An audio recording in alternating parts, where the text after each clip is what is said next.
పార్టీలకు అతీతంగా రామచంద్రాపురం పట్టణాన్ని అన్ని రకాలుగా అభివృద్ధి చేసి ఒక మోడల్గా తీర్చిదిద్దుతామని కార్మిక శాఖ మంత్రి వాసంశెట్టి సుభాష్ అన్నారు. ఎక్స్ఫిషియా మెంబర్గా రామచంద్రాపురం పట్టణం మున్సిపల్ సాధారణ సమావేశానికి మొదటిసారిగా విచ్చేసిన మంత్రి సుభాష్కు అపూర్వ స్వాగతం లభించింది.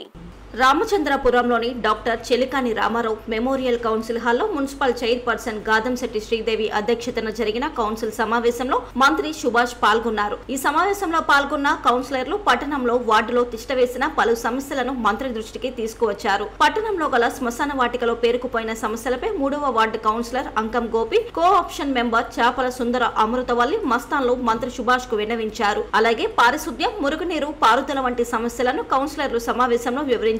వీటిపై మంత్రి సుభాష్ సానుకూలంగా స్పందించారు. అనంతరం ఎజెండాలో పేర్కొన్న అంశాలను ఏకగ్రీవంగా ఆమోదించారు. Commissioner Srinu, Vasu, whip warder Sai Prasad, vice chairman K Shivaji తదితర కౌన్సిలర్లు పాల్గొన్నారు. 3 సంవత్సరాలు 3 నెలల నుంచి మేము పదవిలో ఉన్నాం. రాజ్యాంగబద్ధంగా మేము ప్రతినిధిని ఎక్కిన ప్రజాప్రతినిధులే. కానీ మరి ఇప్పటివరకు ఉన్న గవర్నమెంట్ ఇప్పుడు కూడా మాకున్న అధికారాలను ఎక్కడా కూడా మమ్మల్ని పొందనలేదు, మాకు రానివ్వలేదు. మరి ఇందాక పెద్దలు పక్క సత్యనారాయణ గారు చెప్పినట్టుగానే మాకు ఈనాడు కూడా కౌన్సిల్గా ప్రజాప్రతినిధిగా మాకు ఆ గుర్తింపు గౌరవం కూడా ఈ ప్రభుత్వంలోని ఇక్కడున్న పెద్దల వాళ్ళు కూడా మాకు కలగజేస్తారు. చాలా ఇబ్బంది పడ్డాం.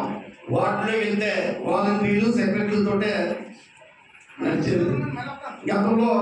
గత మాజీ కౌన్సిలర్గా ఉన్న బెండపాటి సీనియర్ కూడా అప్పుడు మంత్రి గారితో దెబ్బలాడి మాకు కొన్ని అధికారాలు కావాలి, కొన్ని పత్రాలు కావాలండి, మరి ఎందుకు వచ్చింది కౌన్సిల్గా నేను కూడా వెళ్తే వాళ్ళ సొంత ప్రజలు వచ్చిందని కూడా ఆయన మాట కూడా లెక్క చేయడం పరిస్థితి ఉండేది. అప్పట్లో మరొకసారి ఎప్పుడు కూడా ఏదైతే జాలి ద్వారా ఈ వైసీపీ ప్రభుత్వం మళ్ళీ వెలుగులోకి రాదో అది అర్థమైపోయింది.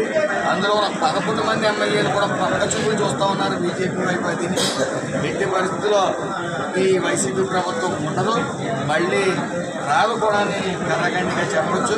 దానికి ఉదాహరణే ఈరోజు కౌన్సిల్ మీటింగ్లో కౌన్సిలర్లు అధిక సంఖ్యలో చిరాకు పట్టడం వైసీపీని మనం చూస్తాము.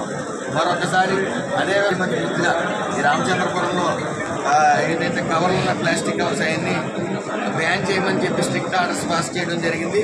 మరి దానికి అందరూ సహకరించాలని ఈ ప్రెస్ సాక్షిగా మీ అందరినీ రామచంద్రపురం నియోజకవర్గ ప్రజలందరూ కోరుతా ఉన్నాను.